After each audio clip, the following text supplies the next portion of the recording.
Wow, Kevin Feige sure is making up for lost time when it comes to his Disney Plus shows. He's starting to really move, boy, as we've gotten a flurry of casting announcements, key casting announcements.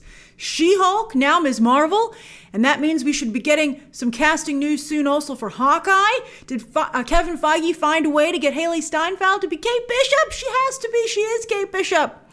And the Nick Fury Secret Invasion show will likely start casting soon as well. Will we meet Olivia Wilde's Jessica Drew there first? She's getting her own Sony movie, but Jessica Drew is a key player in Secret Invasion in the comics. And then also Moon Knight. Moon Knight should be very soon. Now, I've seen rumors that my sources haven't confirmed this, but I've seen some people report that Keanu Reeves would play Moon Knight. I think that's ridiculous. I think it's as important to cast a Jewish actor as Mark Spector. My choices are Sacha Baron Cohen or Oliver Jackson Cohen. But I think it's as important to cast a Jewish actor for that role, because it's so integral to the character, as it is to cast an actress of Pakistani descent for Kamala Khan. And that's exactly what Marvel did, because, sometimes Hollywood has made this kind of mistake in the past, but I think that finally audiences and the media have done a really good job of, calling out that kind of stuff. And I think you're going to see it happening less and less. So Mark Spector is Jewish and Kamala Khan is of Pakistani descent.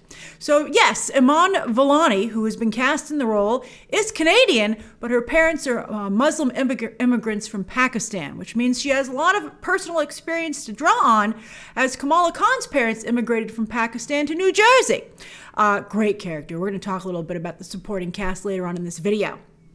And while Vellani looks quite young, she's actually 18. One of you told me that on the live stream the other day when we were discussing this breaking news, and I was shocked that she's actually 18. But it makes sense, because that means Disney can avoid having to worry about those pesky child labor laws. We've seen Honey Boy. Now, there's also further proof here that in Hollywood, it's often about who you know, because Vellani was she hasn't done a lot of work, but in 2019, she was on the Toronto Film Festival's Next Wave Committee, whose job was to highlight films that year they felt would appeal to their peers, get younger viewers interested in the Toronto Film Festival, which is a good idea. And what did Vellani select? Some of you sent me her video, some of you tweeted it to me, but she selected Taika Waititi's Boy. And of course, Taika Waititi is now a core member of the MCU creative team. Did he put in a good word? Maybe. There's nothing wrong with that. And she does seem like a very good choice. Taika Waititi is very good at casting, particularly when it comes to quirky kids. So I would definitely want his advice in any regard, but particularly here, I think Kevin Feige would want to listen. But while she's 18, again, she looks much younger, which I actually think is a good idea, because it will help differentiate her and her friends from Tom Holland's Peter Parker and his friends. Sony's MCU Spider-Man movies have borrowed quite heavily, shamelessly, from both Miles Morales and Kamala Khan. And for some reason, nobody ever calls them on it. Except for me. I do. Now, to be clear, I love Tom Holland's Spider-Man movies, but I just think it's uncool that they borrow so heavily from Miles Morales, especially from Miles Morales, but also Kamala Khan. And they should be called on it. As I said, when we call Hollywood on this stuff, they stop doing it. But we don't have to get too upset about it, because here come Miles and Kamala finally. All right, so anyway, as Peter Parker and company get ready in the MCU to head off to college, they're getting close to that. That means Kamala Khan and her friends will be the new MCU high schoolers, and I think that works out quite well. It's also worth noting, we're going to talk about Young Avengers, that in the comics, Kamala Khan is the leader of the Champions, the current teenage team. So while I've heard that Kate Bishop will be the only non-teenager in Feige's Young Avengers, he wants to cast actual teenage actors in all the other roles, but, I think he really wants Haley Steinfeld as Kate Bishop. And he's quickly putting together his Young Avengers. They're going to be here any minute, as we've discussed many times now. And as you can see, here's a list, again, just to reiterate where they're showing up. But don't be surprised if Kate Bishop maybe ends up being more of like an advisor, and Kamala Khan is the actual team leader. And I think that would work out quite well. Although having two women leading the team, I mean, we want this representation. I think it's crucial, but you want to balance it out so everybody feels welcome with the story.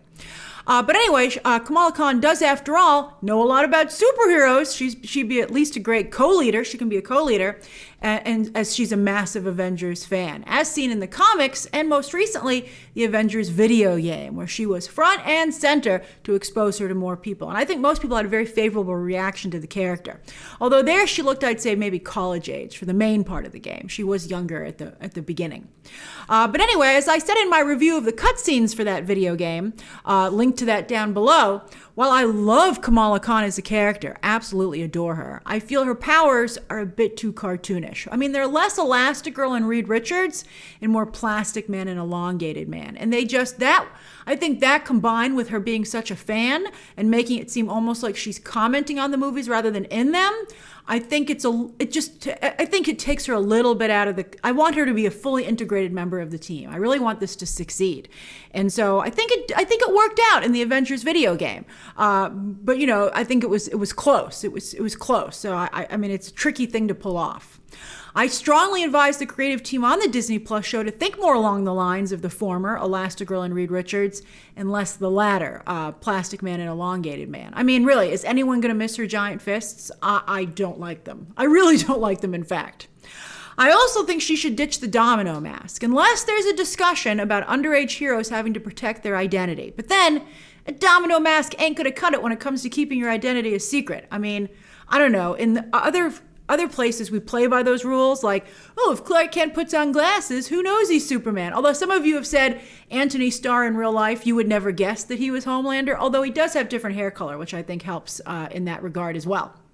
But in the MCU, we've never kind of bent belief like that, and that we would look at Kamala Khan and her domino mask and be like, who's that? So I don't know if they want to go in that direction. But speaking of interesting discussions, in the comics, with this time, Ultimate Peter Parker did do it himself. But then again, with Kamala Khan, there's been a really interesting discussion about the morality of allowing underage kids to be superheroes in the first place because it's so dangerous. In fact, Ultimate Peter Parker paid the ultimate price. He died. He was killed off to make that point. So I would love to see that explored in the Ms. Marvel series. I think that would give it a lot of gravitas to counteract the lightness, the frivolity of her being an Avengers superfan.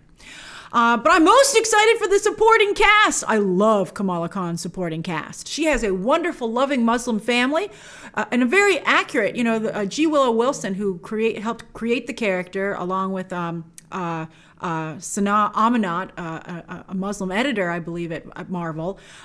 They created a very authentic character. And so she has a family that I think really does a wonderful job representing the Muslim community, but not Hollywoodizing it.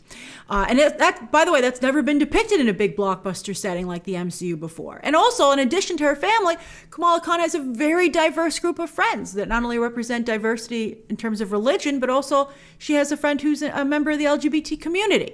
And leaked casting breakdowns, as I've tweeted out to you and others have covered, have confirmed, well, others confirmed that these characters were going to be in the show, but I was able to confirm for you that they are indeed going to keep them as Muslim and LGBT characters. In fact, one of them will be wearing, I suspect multiple characters on this show will wear a hijab, which I think is really, really important. I think that's actually fantastic. So I'm very excited to see that.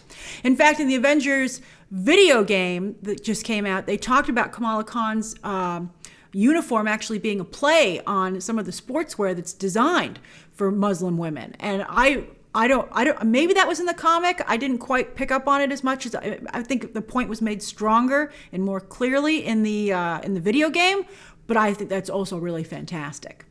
So anyway, on that note, though, I have to also add, though, as another caution, Kamala Khan is a difficult character to pull off, but when she's thrown into a lot of groups, I think she loses a bit of what makes her so special in the first place, because you take the focus off of her family and her friends, and when you throw her into the Avengers and you throw her into the Champions, she just becomes another character, and you're like, why is that one wearing a mask? Except for Spider-Man. I guess Nova technically wears a helmet, so I guess it kind of works. But I don't know. Kamala Khan has, I think, a different kind of she almost is like a DC character. And so I think sometimes she doesn't totally fit with the Marvel characters when it's a group. So it's really, really, again, hard to pull off. And so I hope this works out, because I do strongly believe she'll be in the Young Avengers. You can't have the Young Avengers come along and not put Kamala Khan in there being a young MCU character. But bottom line, I think this kind of Muslim representation is so important. It's as important as the community that Miles Morales represents. And I am thrilled, beyond thrilled, to see both coming to life in different corners of the Marvel universe beyond the comics. But you should read the comics. The reason that both of these characters are so beloved among comic book fans, and I think are making the transition to other mediums, is because they're just great characters. They're not token characters. They don't exist just to represent. They happen to represent, which is incredibly important, but they just are really interesting, likable characters that have great stories. And both Kamala Khan and Miles Morales have current titles, comic book titles, that you can pick up today. And interestingly, they're both written by the same individual, Saladin Ahmed, who is a fantastic writer and does a great job making both titles seem very authentic. He should be a writer on the Ms. Marvel show, quite frankly. And the fact that there continues to be a line between Hollywood and the comic book industry, I think is unfortunate, and I think hinders the comic book prop. Although Kevin Feige's doing great. But I think that, I don't know, Saladin Ahmed should be consulted, at least consulted, if not a writer on the show. He's great. Both those comics are quite good. So are you excited for Ms. Marvel? Write your thoughts down below. Subscribe today. And of course, as always, you can check out some more videos right now.